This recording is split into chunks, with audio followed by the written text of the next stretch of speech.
think an ordinary person can affect the way people think? That question right there, it's loaded. The examiner isn't asking for a yes or no. They're asking you to think philosophically. And here's what I saw again and again in over a decade of examining. Most students either give a one word option or they just ramble without any structure. And neither of those gets you above a band 6. Exactly. So, in this episode, we're going to break down exactly how to handle these abstract Part 3 questions, specifically on the topic of inspiration and leadership.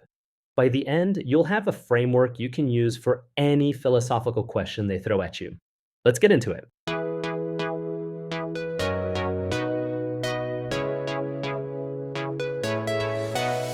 I'm Anthony, and with me as always is Felicity. Hello. Now, if you're new here, what makes this podcast different is that the advice you'll hear comes from over 10 years of real examiner experience. We're talking thousands of actual IELTS speaking tests. So when we tell you what works and what doesn't, it's because we've seen it play out in real examination rooms again and again. And Part 3 is where that experience really matters. Because Part 3 is, well, it's a different beast, isn't it? It really is. So let me quickly explain why. In Part 1, you're answering questions about yourself, your home, your job, your hobbies. Fairly straightforward. In Part 2, you're describing something specific for 2 minutes. But Part 3 is where the examiner pushes you into abstract territory. They want to see if you can discuss ideas, not just facts about your life. Exactly. And today's topic, people who inspire others, is a current exam topic that's appearing right now in tests around the world. These are the actual questions examiners are asking. So if you're taking your test in the next few months, pay close attention.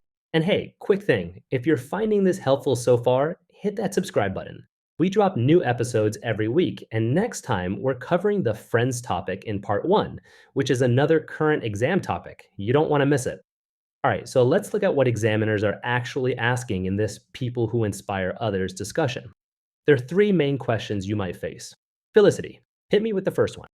Do you think an ordinary person can ever affect the way people think?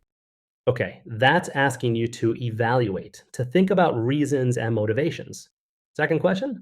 Do you think it's always circumstances that create inspirational people?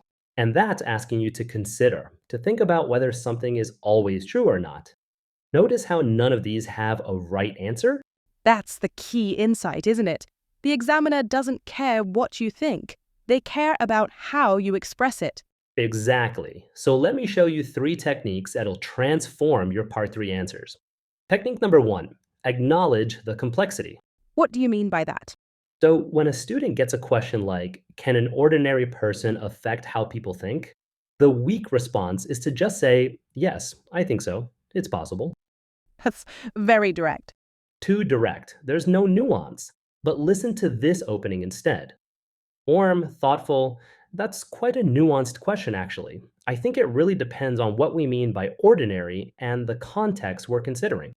Oh, that's so much better. You're showing the examiner you recognize the complexity. Right, and here's why this works. In Part 3, examiners are listening for what we call sophisticated thinking. By acknowledging that a question is complex, you're demonstrating that you can think at an abstract level. So, what are some phrases listeners can use to do this? Great question. Try these together with us. That's quite a nuanced question, actually. I think it depends largely on. There are actually several ways to look at this.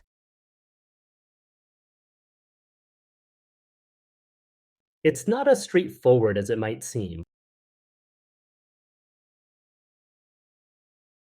I hope you are practicing along with us. Can we hear the difference in a full answer, like band 5, 6 versus band 7, 8?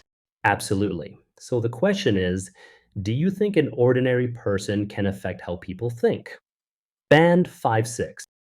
Yes, I think ordinary people can affect others.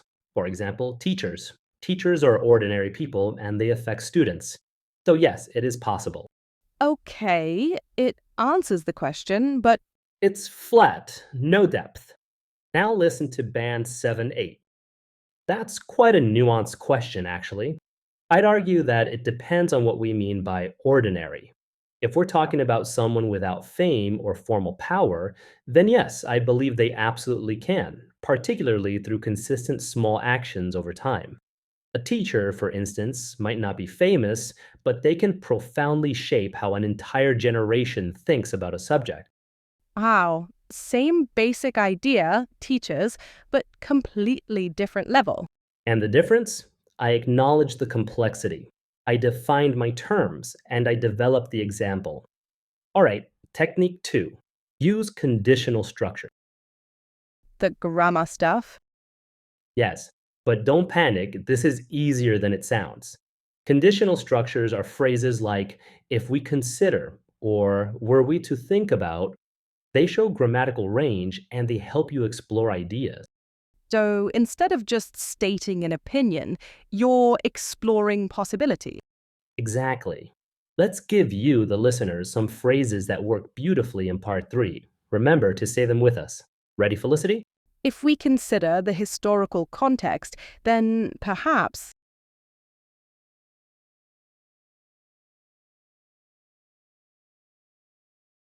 Were someone to argue that leaders are born, I'd have to disagree because.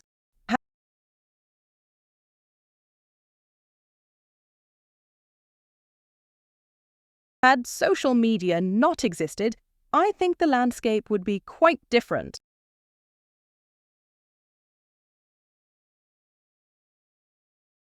That last one is a third conditional. That's sophisticated. It is, but here's the thing. You don't need to use it perfectly every time. Even attempting these structures shows the examiner you have range, and that's what they're listening for. So let's hear this in action. Same question. Can ordinary people affect how others think? All right. If we consider the rise of social media, then I think the answer has to be yes. Ordinary people now have platforms that didn't exist 20 years ago. Were we talking about the pre internet era, I might be more skeptical. But today, a single viral post from someone completely unknown can shift public opinion overnight. That's really good. You've got two conditionals in there, if we consider and were we talking about. And it sounds natural, not forced. That's the key. Okay, now for technique three. Use real examples to ground your abstract answers. This is something I see students struggle with. They stay too vague. Exactly. So when you're discussing an abstract idea, concrete examples make your answer feel substantial. They give the examiner something to hold on to. What kind of examples work best? A few categories: historical figures, Martin Luther King, Malala Yousafzai; social movements, climate activism, civil rights; current trends, social media influencers, viral campaigns; personal observations, people you've seen make an impact. Do you have to be accurate? Like, do you need to know exact dates and facts? No, and this is important. You can be general. You can say, I read somewhere that, or there was a case in recent years where. The examiner isn't fact checking you. They're assessing your language, not your knowledge of history. That's a relief for a lot of students, I think. Can you show how this works? Here, let's use this question. Do you think circumstances create inspirational people, or are they born that way? I'd argue it's predominantly circumstances, actually. If we look at history, many of the people we consider inspirational were, well, they were ordinary individuals who found themselves in extraordinary situations. Take someone like Rosa Parks.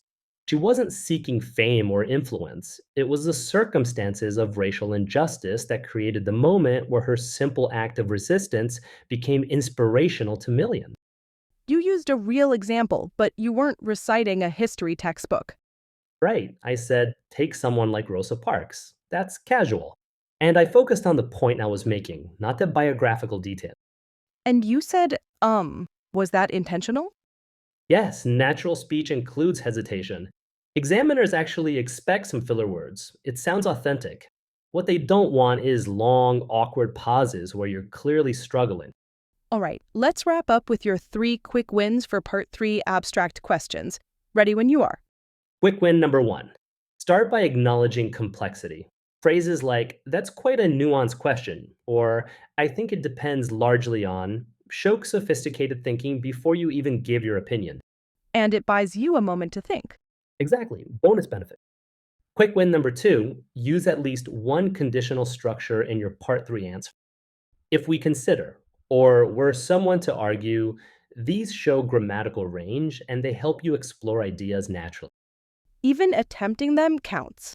Absolutely. And quick win number 3, ground abstract ideas with real examples. Historical figures, social movements, personal observations, anything concrete that illustrates your point. You don't need to be a history expert. General references work perfectly. Can I add one more? Go for it. Don't be afraid of the complexity. Part 3 is supposed to be harder. The examiner is giving you an opportunity to show what you can do. Embrace it. That's a brilliant point. Part 3 is your chance to shine. All right, that's it for today's episode on Part 3 abstract discussions, specifically the people who inspire others topic. And remember, these techniques work for any abstract question, not just this topic. Exactly. If you found this helpful, make sure you're subscribed. We release new episodes every week covering the topics that are actually appearing in IELTS tests right now. Next episode, we're switching back to Part 1 with the friends topic. It sounds simple, but there's a reason students keep getting Band 5 on it. We'll show you how to turn basic friendship questions into Band 8 answers. You won't want to miss it. See you then. Take care, everyone, and good luck with your preparation.